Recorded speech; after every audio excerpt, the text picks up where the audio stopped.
உலக மக்கள் எல்லோருக்கும் வணக்கம். சுபிக்ஷா டிவி வாயிலாக நான் உங்கள் ஜி கோபால் பேசுகிறேன். இன்னைக்கு நாம் பேசக்கூடிய பலன் என்ன பலன் அப்படின்னா மாத பலன்கள். இந்த மாத பலன்கள் வரிசையில் மே மாதம் துலாம் ராசிக்காரங்களுக்கு எப்படி இருக்க போகிறது அதை பத்தி தான் இந்த பதிவுல தெளிவாக சொல்றோம். இது ஒரு முக்கியமான வீடியோ, நல்லா ஸ்கிப் பண்ணாம பார்த்துட்டு வாங்க. அப்ப இந்த மாதத்தில் கிரக அடைவுகள் எப்படி இருக்குதுன்னு பார்க்கலாம். இப்ப பாத்தீங்கன்னா மேனத்துல சனி பகவான், ராகு பகவான், புதன் பகவான், சுக்கிர பகவான். மேசத்துல சூரிய பகவான், ரிஷபத்தில் குரு பகவான், கடகத்துல செவ்வாய் பகவான், கன்னியில கேது பகவான். சில பெயர்ச்சிகளும் இந்த மாசத்துல நடக்கவிருக்கிறது. இதுல குரு பெயர்ச்சி, ராகு கேது பெயர்ச்சி, புதன் பெயர்ச்சி, சூரிய பெயர்ச்சி. அப்ப இந்த புதன் பகவான் ஆகப்பட்டது மே மாசம் 6ஆம் தேதி மேனத்திலிருந்து பயிற்சியாகி மேசத்துக்கு வர்றாங்க. சூரிய பகவான் ஆகப்பட்டது மே மாசம் 14ஆம் தேதி மேசத்திலிருந்து பயிற்சியாகி ரிஷபத்துக்கு போறாங்க. இந்த குரு பகவான் பெயர்ச்சி ஆகப்பட்டது மே மாசம் 14ஆம் தேதி ரிஷபத்திலிருந்து பெயர்ச்சியாகி மிதுனத்துக்கு போறாங்க. ராகு கேதுக்கள் பெயர்ச்சி. ராகு பகவான் ஆகப்பட்டது மேனத்திலிருந்து பின்னோக்கி பெயர்ச்சி ஆறாங்க. அப்ப கும்பத்துக்கு மே 18ஆம் தேதி ராகு பகவான் பெயர்ச்சி ஆறாங்க. அதே சமயத்துல கேது பகவானும் கன்னியிலிருந்து சிம்மத்துக்கு மே 18ஆம் தேதி பெயர்ச்சி ஆறாங்க. இது பெயர்ச்சி விவரங்கள். அப்போ துலாம் ராசிக்காரங்களுக்கு எப்படி இருக்கும்? எங்களுக்கு ஏதாவது ஒரு நல்லது சொல்ல மாட்டீங்களா? இந்த மாதத்தில் நாங்கள் பிழைப்பதற்கு எங்களுடைய உழைப்பின் மூலியமாக நாங்கள் ஏதாவது ஒரு நல்ல லெவலுக்கு வர முடியுமா அப்படிங்கிறதா உங்களுடைய கேள்வி. உங்களுடைய கேள்விக்கு ஒரே பதில் எப்படி இருக்குது அப்படின்னா, இந்த மாதம் ரொம்பவும் திருப்தியாக அற்புதமாக கிரகங்கள் அமைந்திருக்கிறது. அதுக்கு ஃபர்ஸ்ட் உதாரணம் என்ன அப்படின்னா, உங்களுடைய ராசிநாதன் சுக்கிர பகவான். அந்த சுக்கிர பகவான் உங்களுடைய ராசிக்கு 6ஆம் இடத்தில் குருவுடைய வீட்டுல உச்ச பலத்துல இருக்கிறாங்க. அந்த குரு பகவானும் ரிஷபத்துல மாறி இருக்கிறாங்க.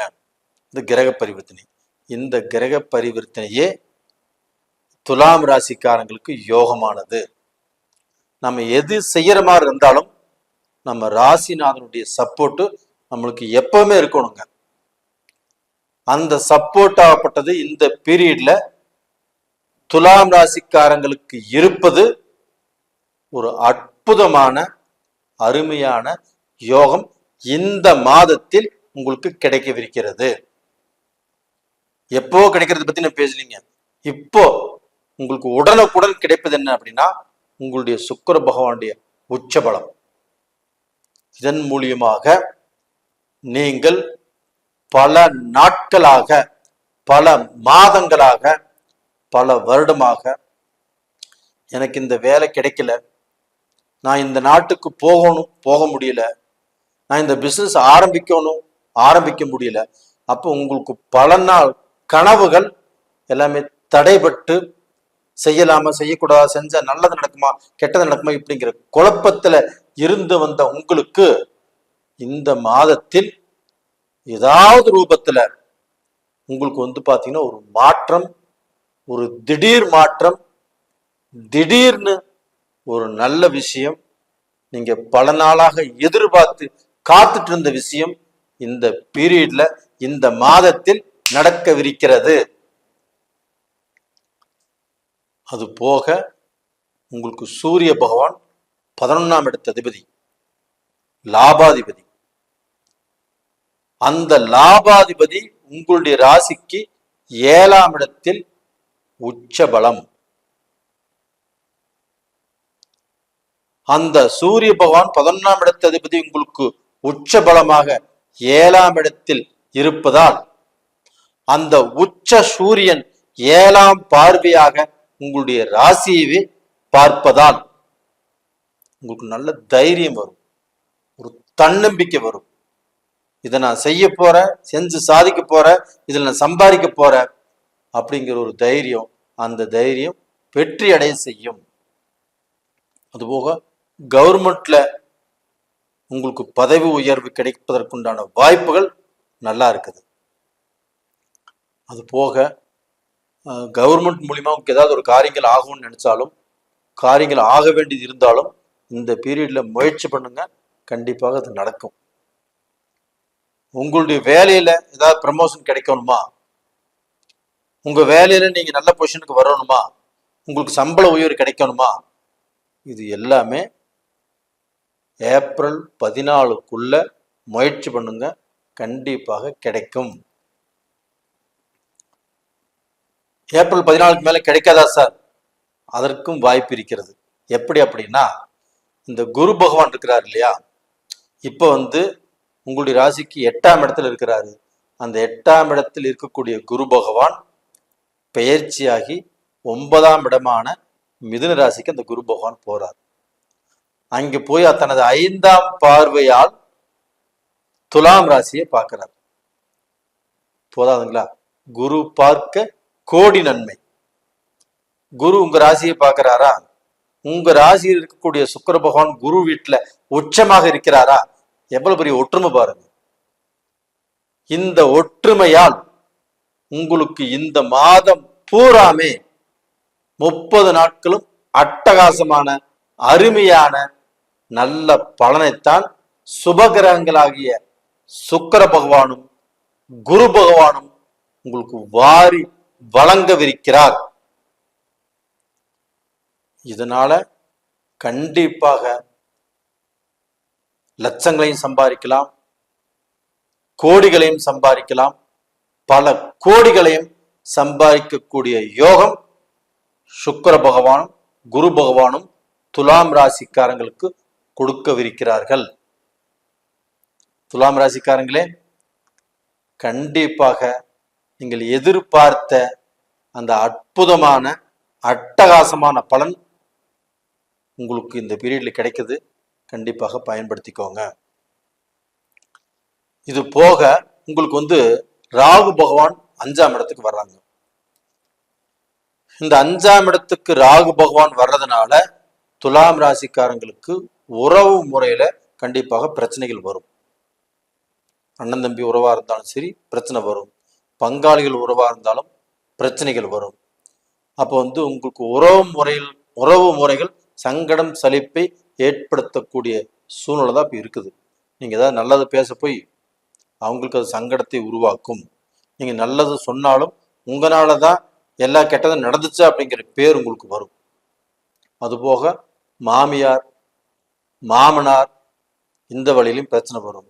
உங்களுக்கு மச்சாண்டாமாரு கொழுந்தியா இவங்க இருந்தாலும் இந்த வழியிலும் பிரச்சனை வரும். பெண்களுக்கு அதே மாதிரிதான், கணவர் வழியிலும் பிரச்சனை வரும், உங்க வழியிலும் பிரச்சனை வருவதற்குண்டான வாய்ப்பு இந்த ராகு பகவான் 5ஆம் இடத்துக்கு வந்ததுனால ஏற்படுவதற்கு வாய்ப்பு இருக்கிறது.